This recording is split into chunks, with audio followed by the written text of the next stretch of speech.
Hello everyone, welcome to Power Electronics lecture series. In today's video, we're going to take a look at half wave rectifier with R load. So let's get started. So we all know a rectifier is basically a device that is used to convert AC to DC, isn't it? Over here, we're going to see the nature with respect to load and what is half wave rectifier specifically doing in this circuit. So let us consider the circuit diagram. Over here, the supply, that is Vs, is given as follows. So we have Vs is equal to Vm sine omega t, which is the sinusoidal supply. We have one diode for half wave rectifier and we have a resistive load.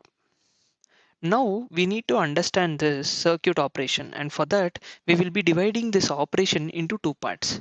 During positive half cycle, what happens is that the supply will be positive and negative in this particular fashion. Consequently, the anode will be connected to positive terminal, cathode will be connected to negative terminal, isn't it? Because of this, the diode will be forward biased and consequently acts as short circuit, and the current, if we consider this to be equal to I out, starts flowing through this path. So I out flows through the load terminals as well. So we will be having V out is equal to Vs in this case because this is acting as short circuit. Whatever you're supplying will directly appear at the load terminals, isn't it? Because we don't have any other components between the supply and the load terminals other than the diode. So V out is equal to Vs and I out is equal to V out by R. So these are very important observations and I'll tell you why. While analyzing the waveforms, these are very important. Now what happens during negative half cycle? During negative half cycle, the supply Vs is negative and positive. Consequently, what will happen? Negative is connected to anode and positive is connected to cathode. The diode will be reversed biased and it acts as open circuit. As a result, no current flows through this path. That is, I out is equal to 0.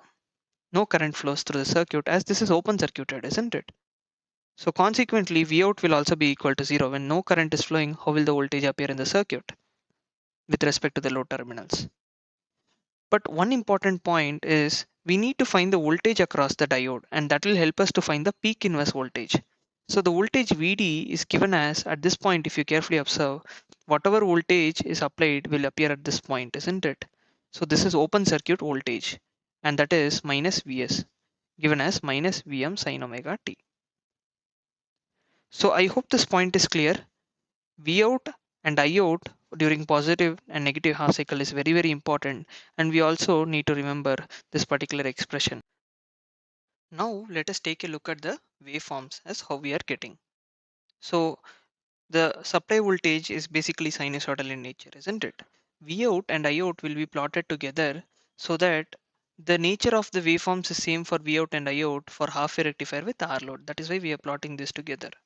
And Vd is the voltage across the diode. So in order to plot these waveforms, let us write the expression that we have obtained previously. It will be easy for us to understand. During positive half cycle, V out was equal to Vs and we had I out is equal to V out by R, isn't it? During negative half cycle, we had I out is equal to 0, which implied V out is equal to 0. But we had Vd is equal to minus Vm sin omega t, isn't it? Now, during positive half cycle, the supply is positive, V out and I out, that is V out is basically equal to Vs. It will follow the supply, which is basically sinusoidal in this particular fashion. During negative half cycle, what happens? V out will go to 0. So that is why it is 0 over here. Again, during positive half cycle, what happens? V out will be equal to Vs and this process repeats. Voltage across the diode Vd during positive half cycle, Vd is equal to 0 because it is conducting, acting as short circuit, isn't it? So that is why you will be getting 0 over here till this point. During negative half cycle, whatever voltage is applied will appear across the diode, and this voltage is in the same as that of the supply voltage. Again, it will be equal to 0 during positive half cycle. So this is the nature of waveform, and we have something called as peak inverse voltage, which is basically the maximum voltage that will be applied during reverse bias condition. So if you carefully observe, the maximum voltage that is applied over here is minus Vm, isn't it? So peak inverse voltage is with respect to the maximum voltage applied. So we will only be considering the magnitude, and it is basically equal to Vm. Very, very important point, this one. Peak inverse voltage of half wave rectifier with R load is basically Vm. Now you might be asking me a question as, why is this called as a half wave rectifier? If you carefully observe, only one half cycle, if you consider one full cycle over here, in this case, only one half cycle of the supply is converted to DC, isn't it? And that is why it is called as a half wave rectifier. Now let us take a look at important expressions with respect to the analysis point of view. So these are common expressions that you have to derive for every rectifier circuit. So the average output voltage Vout is given as 1 by 2 pi. We have seen this in output performance parameters, isn't it? So 1 by 2 pi into 0 to pi is the average output voltage that is taken, because we have to take only for half cycle, because if you take for the full cycle, obviously the average voltage will be equal to 0, because positive and negative half cycle will cancel out with each other. So Vm sin omega t into d omega t. So you'll be getting V out is equal to 1 by 2 pi into integration. So we'll be taking Vm common as well. So integration of sin omega t is minus cos omega t, and you have 0 to pi as the limits. So V out is equal to Vm by 2 pi into, you have minus of cos, minus will be taken as common, and cos 180 is minus 1, and cos 0 is plus 1. So minus of the lower limits, you will be getting 1. So if you substitute and solve this expression, you will be left out with this value will be equal to 2, isn't it? So this 2 and this 2 will cancel out, and you will be left out with Vm by pi. So the average output voltage of a half wave rectifier circuit with R load is Vout is equal to Vm by pi. Now what is the RMS value of output voltage?